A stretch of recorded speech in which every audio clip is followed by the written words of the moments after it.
if you try it out by yourself, you will even do it as good as her.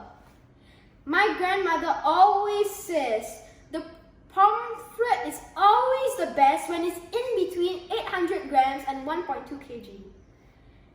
If you want to see more videos like this, please remember to like, subscribe, and most importantly, hit the notification bell for more videos. And if you would like to leave a comment, sure, why not?